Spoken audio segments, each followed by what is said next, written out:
My name is Seraphina Hayes and I'm 28 years old. What I'm about to tell you happened last month, but the seeds were planted 15 years ago when my parents made a decision that would tear our family apart. I was standing in my childhood kitchen holding a legal document that would change everything when I heard my sister Cassandra screaming at our parents. "You promised me everything! The house, the business, all of it!" My father's voice was cold as ice when he replied, "Your sister, she's not getting a single thing. That was always the plan." But what they didn't know was that I had been planning too. And justice. Well, it was about to be served. Before we dive into this family revenge drama that'll make your jaw drop, I need to know, where are you watching from? Drop your location in the comments. And if you're ready for a story about family betrayal, hidden truths, and the sweetest revenge you've ever heard, smash that like button and subscribe, because this tale is going to take you on a wild ride. Trust me, you won't see the ending coming, and by part 7 you'll understand why sometimes karma needs a little help from the people who've been wronged the most. Growing up in the Hayes household was like living in a monarchy, where I was the forgotten peasant and Cassandra was the crowned princess. From the moment she could walk, my parents treated her like she was made of gold and diamonds.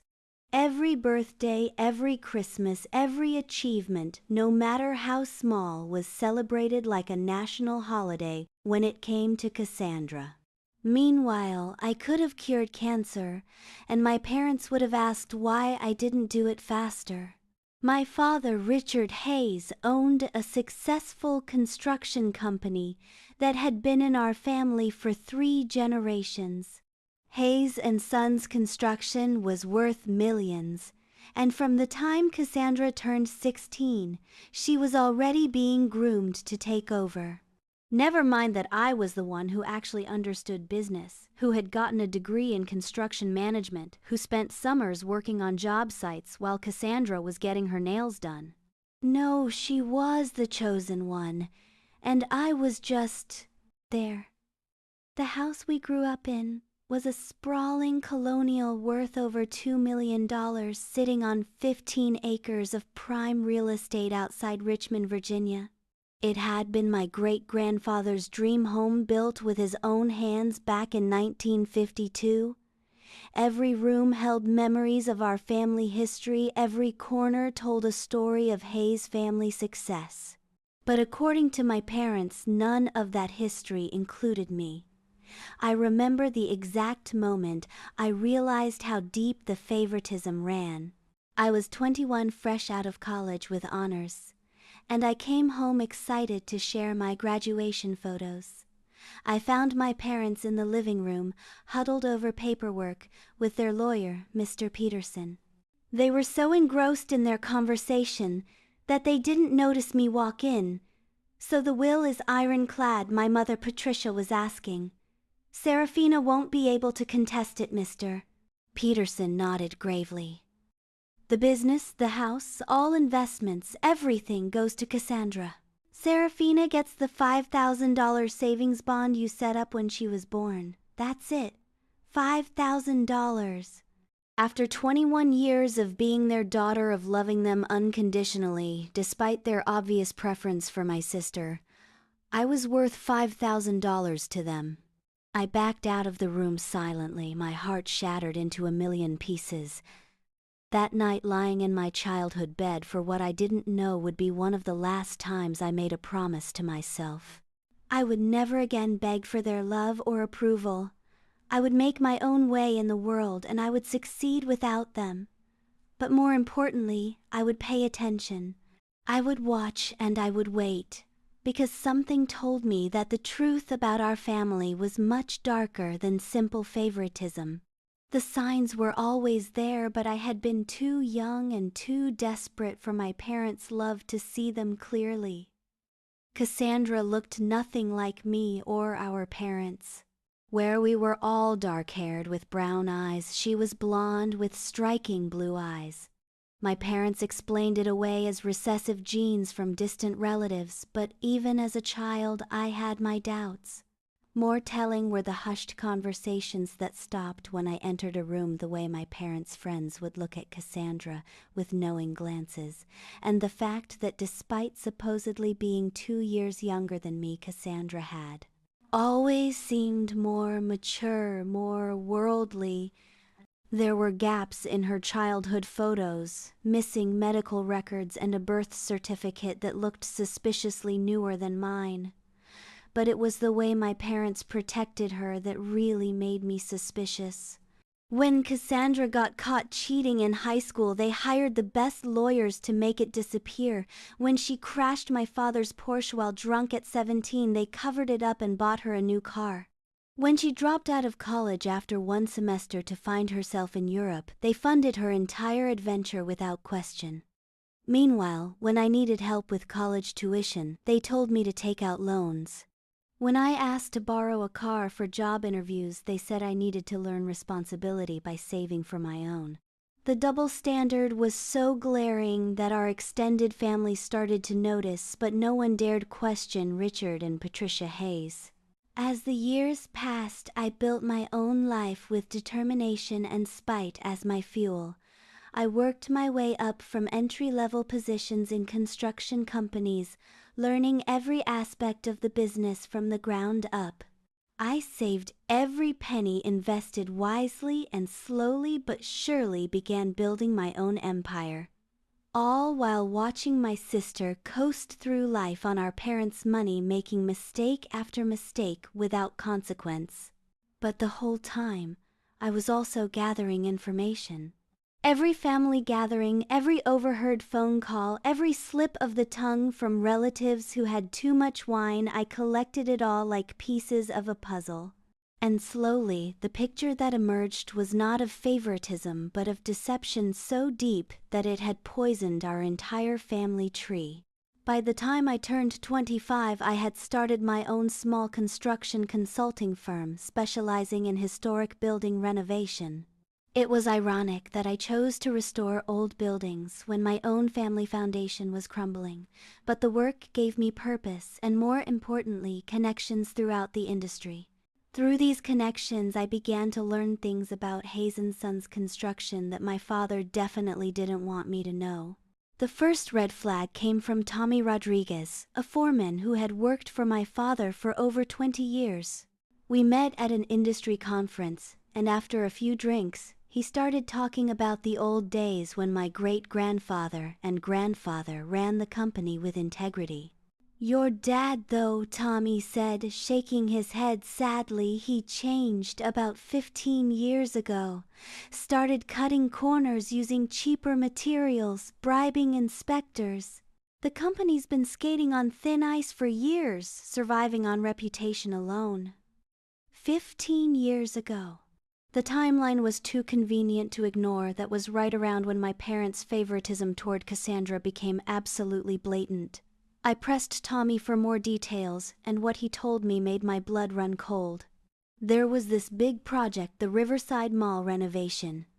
Your dad underbid it by almost 40%, then cut every corner imaginable to make a profit.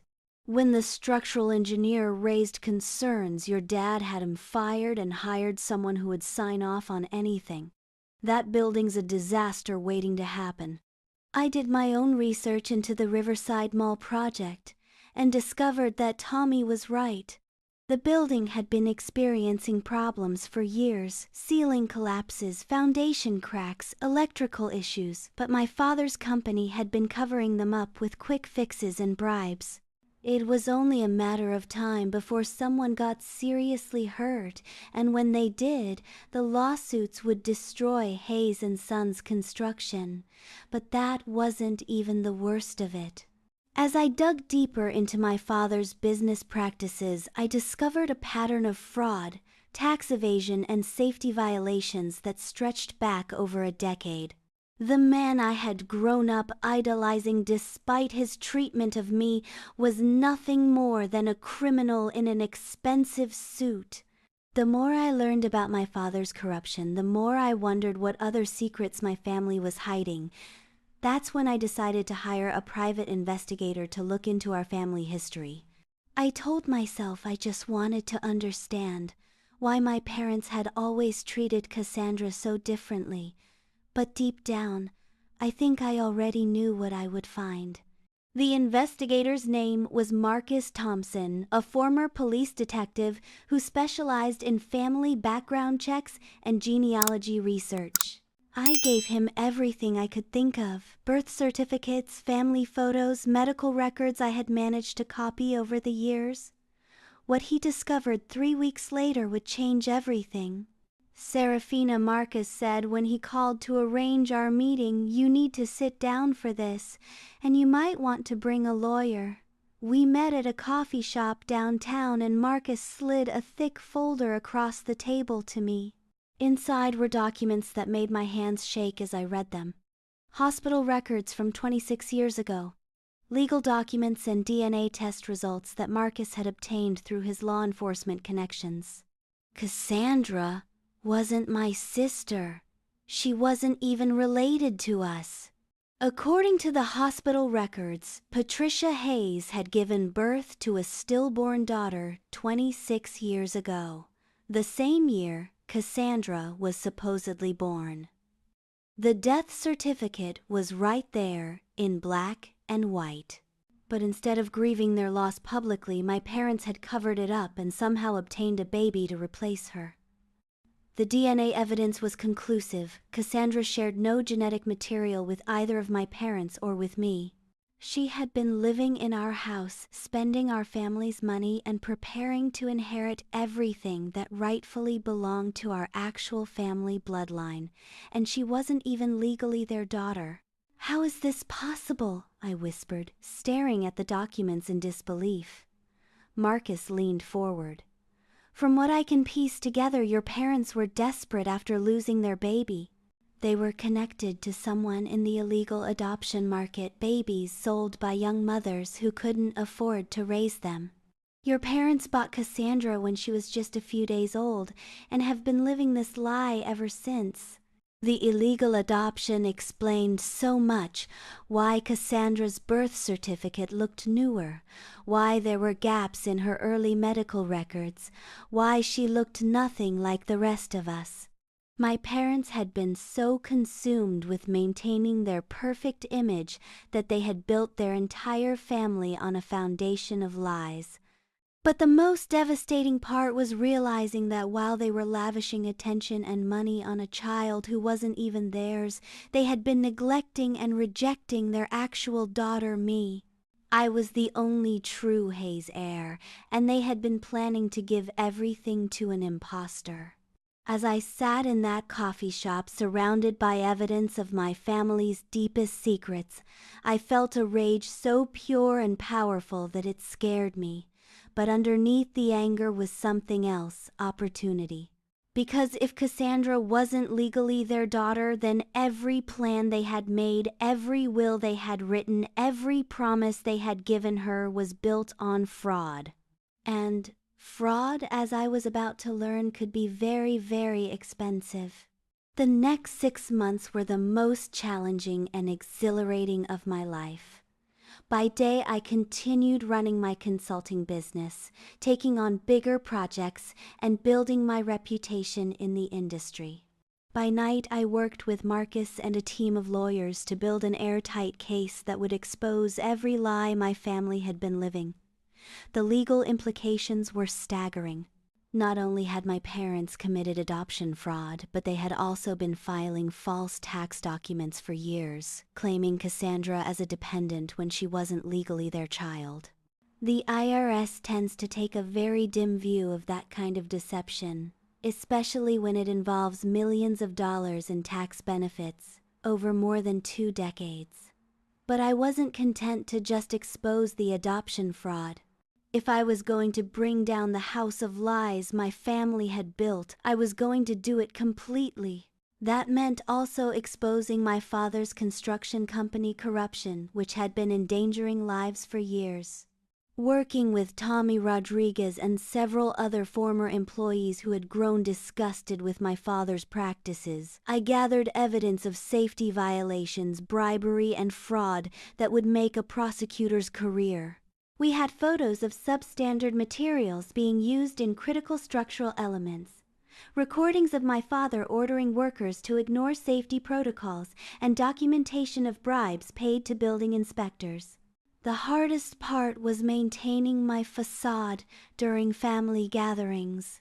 Sitting at dinner tables with people who had betrayed me so fundamentally, watching Cassandra talk about her plans for our family business, listening to my parents discuss their will as if I didn't exist.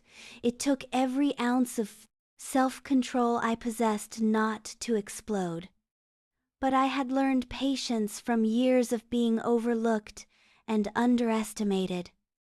I could wait a little longer for justice. The breakthrough came when I discovered that my father was planning to retire early and transfer full ownership of Hayes & Sons Construction to Cassandra on her 26th birthday just 3 months away. The transfer would include not just the business, but also the family home and all their personal assets. Once that transfer was complete, it would be much harder to unravel legally. I knew I had to act fast, but I also knew I had to be smart about it. Going to the authorities with evidence of adoption, fraud, and business corruption would certainly destroy my parents and Cassandra, but it wouldn't necessarily get me what I deserved. I needed a strategy that would not only expose the truth, but also ensure that justice was served in the most poetic way possible. That's when I came up with my plan, a plan so perfectly orchestrated that it would give my parents and Cassandra exactly what they deserved, while positioning me to claim what was rightfully mine. The first step was to accelerate my father's downfall by ensuring that his construction company's crimes finally caught up with him. I anonymously provided all of our evidence to the State Attorney General's office, the IRS, and several federal agencies that investigate construction fraud.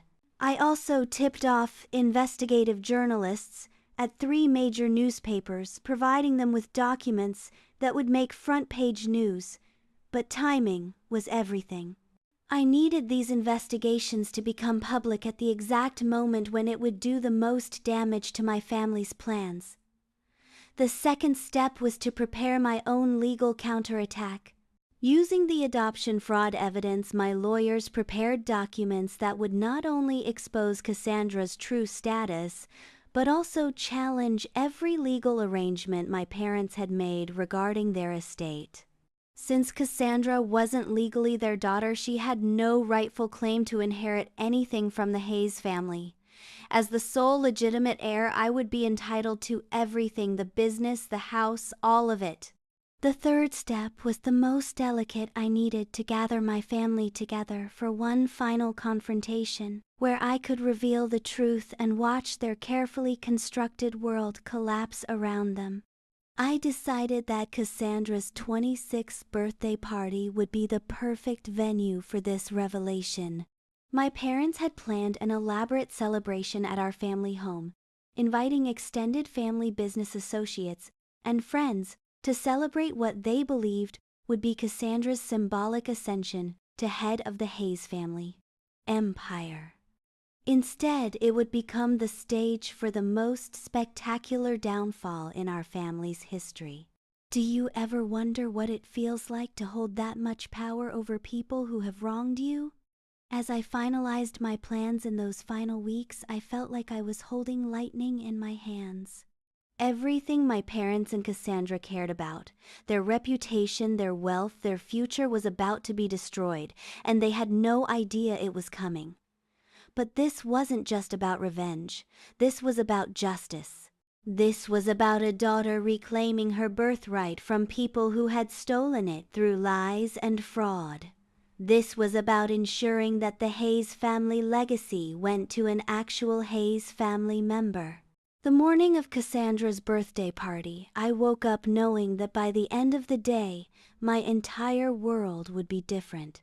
I put on my best dress, practiced my speech one final time, and prepared to give my family the birthday surprise they would never forget. Because sometimes when the system fails you, when your own family betrays you, when justice seems impossible sometimes, you have to create your own justice. And I was about to serve it ice cold. The day of Cassandra's 26th birthday party dawned clear and crisp, perfect weather for what would become the most memorable Hayes family gathering in our history. As I drove up the long driveway to my childhood home, I could see the white tents set up on the back lawn, the catering trucks, and the army of staff my parents had hired to make this day perfect for their precious, fake daughter. I had timed everything perfectly. The news articles about Hayes and Sons construction were scheduled to go live at exactly 6 p.m. right in the middle of the party, when all the guests would be checking their phones and social media. The federal investigators I had been working with were standing by ready to serve warrants the moment the story broke. And I had copies of all the adoption fraud evidence in my purse, ready to be revealed at the most devastating possible moment. The guest list read like a who's who of Richmond society, city council members, business leaders, extended family members who had watched me be dismissed and overlooked for years. They were all here to celebrate Cassandra's transition into her role as head of the Hayes empire, completely unaware that they were about to witness its complete destruction. I mingled with the crowd for the first hour, accepting compliments on my dress and making small talk about my consulting business. Several people commented on how proud my parents must be of my success, not knowing that my parents had done everything possible to ensure I would fail. The irony was delicious. Cassandra looked radiant in an expensive designer gown that probably cost more than most people's monthly salary. She moved through the crowd like a queen holding court, accepting congratulations and talking about her vision for the future of Hayes and Sons construction.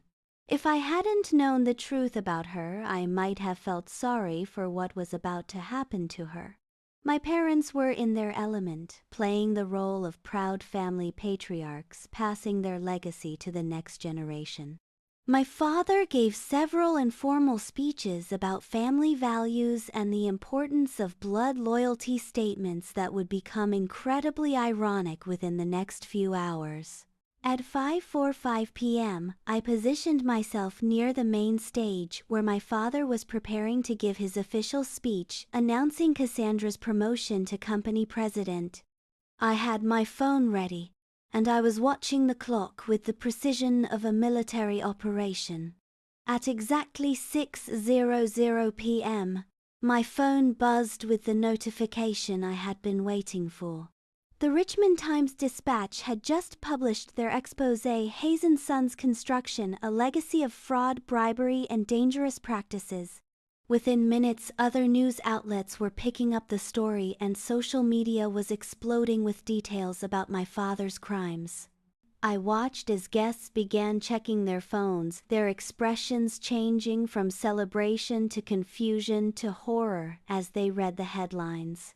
Whispers spread through the crowd like wildfire. Within 10 minutes, people were pulling up articles that detailed years of safety violations, bribery, and fraud that had put countless lives at risk. My father's face went pale as someone showed him the headline on their phone. I saw him frantically calling his lawyer, his publicist, anyone who might be able to help him control the narrative. But there was no controlling this story. It was too big, too detailed, and too well documented. Cassandra looked confused and frightened as she realized that something terrible was happening, but she didn't yet understand how terrible. That revelation was still coming. At 6:30 p.m., just as my father was trying to regain control of the situation by calling for everyone's attention, 3 black SUVs pulled up the driveway. Federal agents in dark suits emerged and began walking purposefully toward the house. The crowd of party guests scattered like leaves in a windstorm as the reality of the situation became clear. The lead agent approached my father with a warrant for his arrest on charges of construction, fraud, tax evasion, and racketeering. A second team of agents had warrants to search the house and seize business records. The birthday party had just become a crime scene.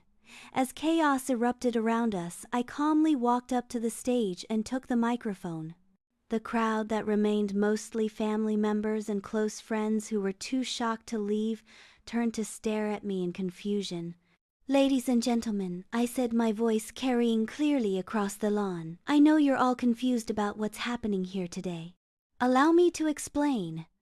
I pulled out the folder of documents that Marcus had given me months earlier, the hospital records, the DNA tests, the adoption fraud evidence. "You see, while the federal government deals with my father's business crimes, I have some family business to address." My parents were staring at me in horror, finally realizing that their perfect daughter, their rejected, overlooked, underestimated daughter, was the architect of their destruction. "Many of you have wondered over the years why my parents treated Cassandra and me so differently," I continued. "Why she was the golden child, while I was barely acknowledged. Well, I've discovered the answer, and it's quite illuminating." I held up Cassandra's real birth certificate, or rather the death certificate of the baby my parents had actually given birth to 26 years ago. "Cassandra isn't my sister. She isn't my parents' daughter. She's not a Hayes at all. She's the product of an illegal adoption that my parents arranged after their real daughter was stillborn. For 26 years, they've been lavishing attention and money on a stranger while rejecting their actual child, me." The silence that followed was deafening. I could see the shock and confusion on faces throughout the crowd, but nowhere was the devastation more complete than on Cassandra's face. Her entire identity, everything she believed about herself and her place in the world, had just been destroyed with a few sentences. "The DNA evidence is conclusive." I continued, holding up the test results. "Cassandra shares no genetic material with anyone in the Hayes family. Every inheritance plan, every will, every legal document that names her as a beneficiary is based on fraud." My mother finally found her voice. "Seraphina, stop this." "You don't understand." "I understand perfectly, Mother," I said, emphasizing the word with bitter irony. "I understand that you and Father committed adoption fraud. I understand that you've been filing false tax documents for decades. I understand that you plan to give everything that belongs to the Hayes family to someone who isn't even a Hayes." I looked directly at Cassandra, who was now crying and shaking. For a moment, I almost felt sorry for her. She had been as much a victim of my parents' deception as I had been, just in a different way. "But here's the beautiful part," I said, turning back to the crowd. "As the only legitimate heir to the Hayes family legacy, everything reverts to me. The business, what's left of it after the federal investigation, the house, all of it. Because blood loyalty, as my father always said, is everything." That's when Cassandra started screaming. The sound of Cassandra's anguished screams cut through the evening air like a knife. She had collapsed to her knees on the perfectly manicured lawn, her expensive birthday dress spread around her like the remnants of a shattered dream. "This can't be true," she sobbed. "Mom, Dad, tell her she's lying. Tell everyone she's making this up." But my parents couldn't tell anyone anything because federal agents were already reading them their rights. The timing had been perfect. Just as the adoption fraud was being exposed, the authorities were taking my father into custody for his business crimes. The two scandals were feeding off each other, creating a perfect storm of legal consequences that would destroy everything they had built. My mother tried to rush to Cassandra's side, but an agent stopped her.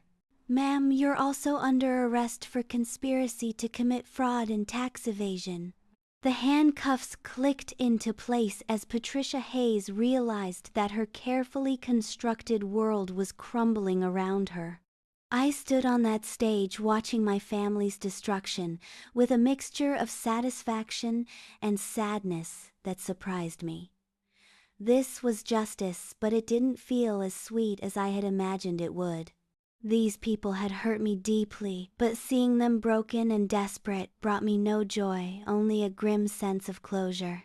Uncle Robert, my father's brother, and the only extended family member who had ever shown me kindness, approached me as the agents led my parents away. "Seraphina," he said quietly, "I always suspected something wasn't right about Cassandra's adoption, but I never imagined it was illegal. Your parents swore to me that everything was legitimate." "Did you know about Dad's business practices?" I asked. Uncle Robert shook his head sadly.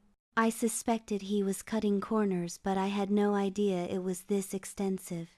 When your great-grandfather started this company, it was built on integrity. Your father destroyed that legacy." As the evening wore on, and the last of the party guests fled the scene, I found myself alone with Cassandra in the garden behind the house. She had stopped crying and was now staring at me with a mixture of hatred and desperation. "You destroyed my entire life," she said, her voice hoarse from screaming. "Everything I am, everything I believed about myself, you took it all away." "I didn't take anything away from you," I replied calmly. "I simply revealed the truth that our parents have been hiding for 26 years. You never had a right to any of this because you're not actually part of this family." "But I grew up here," she protested. "This is my home, these are my parents, this is my life." "No," I said firmly. "This is my home. These are my parents even though they're terrible ones. And this is my life that you've been living." I sat down on the garden bench where I used to hide as a child when my parents' favoritism became too painful to bear. "Cassandra, I want you to understand something. I don't hate you. You were a victim of our parents' deception just like I was. The difference is that you were the beneficiary of that deception while I was the casualty." She looked at me with confusion. "If you don't hate me, then why did you do this? Why didn't you just talk to me privately?" "Because talking wouldn't have changed anything," I explained. "Our parents had already made their decision. They were planning to transfer everything to you in 3 months. Once that happened, it would have been nearly impossible to challenge legally. I had to act now, and I had to do it publicly, to ensure that the truth couldn't be buried again." The sound of more cars arriving drew our attention back to the house. News vans were pulling up the driveway, drawn by the spectacle of a prominent family's public downfall. By tomorrow morning, the Hayes family scandal would be front-page news across the state. "What happens to me now?" Cassandra asked quietly. "I have no other family, no other identity. The people I thought were my parents are going to prison, and you're taking everything I thought was mine." For the first time since this whole ordeal began, I felt genuine sympathy for her. She truly was a victim in all of this, even if she had been an unknowing beneficiary of fraud. "I'm not heartless, Cassandra," I said. "Despite everything you did, grow up as part of this family, I'm not going to leave you with nothing." I pulled out a legal document that my lawyers had prepared. "This trust fund contains $2 million, enough for you to start over, get an education, build your own life. It's far more than most people get when they're 26, and it's enough to ensure that you'll never be homeless or desperate." She took the document with shaking hands, staring at it in disbelief. "Why would you do this for me?" "Because unlike our parents, I actually believe in doing the right thing," I said. "You were raised to believe you were a Hayes, and even though that was based on a lie, it wasn't your fault. This money will help you figure out who you really are and build a life based on truth instead of deception." As we sat there in the gathering darkness, with police cars and news vans surrounding the house and federal agents carrying boxes of evidence out the front door, I realized that this moment marked the end of one chapter of my life and the beginning of another. Tomorrow I would begin the process of rebuilding Hayes & Sons construction from the ground up, restoring the integrity that my great-grandfather had built and my father had destroyed. I would move into the family home that was rightfully mine and begin the work of healing from 28 years of rejection and betrayal. But tonight I was content to sit in this garden with the young woman who had unknowingly stolen my childhood, both of us trying to process the earth-shattering revelations that had changed our lives forever. Justice had been served, but it tasted more like bitter medicine than sweet revenge, and that, I supposed, was exactly how justice should taste. 6 months later, I'm sitting in the office that used to be my father's, looking out at a construction site where Hayes & Sons Construction is building a children's hospital. It's our first major project since the company was restructured, and every safety protocol is being followed to the letter.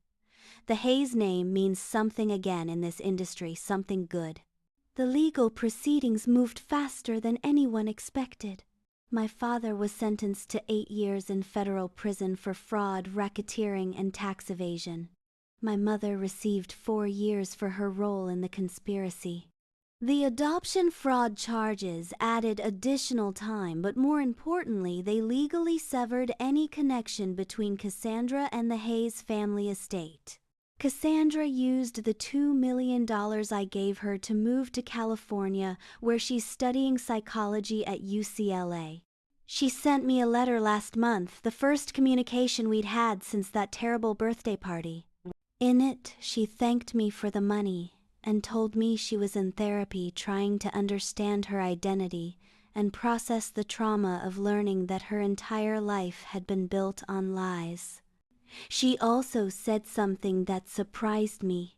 She was grateful that I had exposed the truth, because living authentically was better than living a beautiful lie. The Riverside Mall that my father had built with substandard materials was condemned and demolished. Thankfully, no one was seriously injured, but the structural engineering reports confirmed that it was only a matter of time before a catastrophic failure would have killed dozens of people. Knowing that I prevented that tragedy makes all the pain of the last year worth it. Rebuilding Hayes & Sons Construction has been the challenge of my lifetime. I had to fire most of the existing staff who were complicit in my father's corrupt practices, but I was able to keep the honest workers like Tommy Rodriguez, who's now my head foreman. We've implemented new safety protocols, ethical guidelines, and quality standards that would make my great-grandfather proud. The family home feels different now. I've redecorated extensively, removing all traces of the lies and favoritism that poisoned these walls for so many years. Uncle Robert visits regularly, and we're slowly rebuilding the extended family relationships that my parents' deception had damaged. It turns out that many relatives had suspected something was wrong, but were too intimidated by my father to speak up. Most importantly, I've learned to forgive myself for all the years I spent desperately seeking approval from people who were never going to give it to me. I understand now that their rejection wasn't about my worth as a person or even as their daughter. It was about their own guilt and the desperate lengths they went to in order to maintain their lie. The business is thriving beyond my wildest expectations.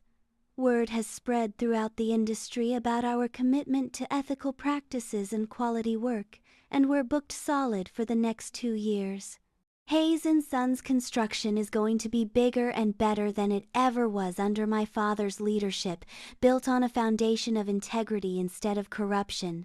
I've also started a scholarship fund for young women pursuing careers in construction and engineering opportunities I wish I'd had when I was starting out. Every time I meet with one of these bright, ambitious young women, I think about the daughter I might have someday and the legacy I want to leave for her. But perhaps the most unexpected development is that I've reconnected with Marcus Thompson, the private investigator who helped me uncover the truth about my family.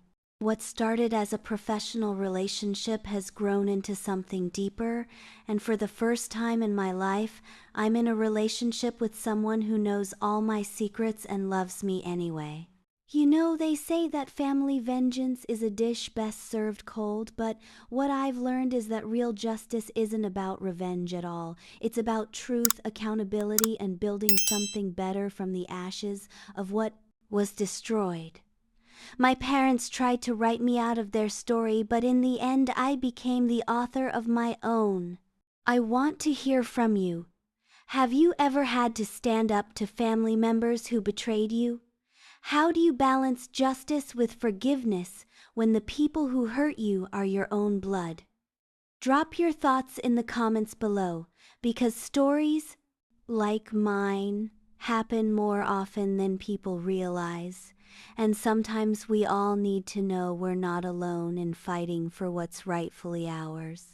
If this story of family karma and justice served reminded you of your own experiences with betrayal and redemption, please hit that like button and subscribe for more real-life drama that proves truth really is stranger than fiction. Share this with someone who needs to hear that sometimes the underdog does win and that integrity always triumphs over deception in the end. Thank you for taking this journey with me, and remember, no matter how powerless you might feel when facing family betrayal, the truth has a way of setting everything right. Sometimes it just takes patience, courage, and a really good lawyer. Until next time, may your foundations be strong and your family vengeance be both swift and just.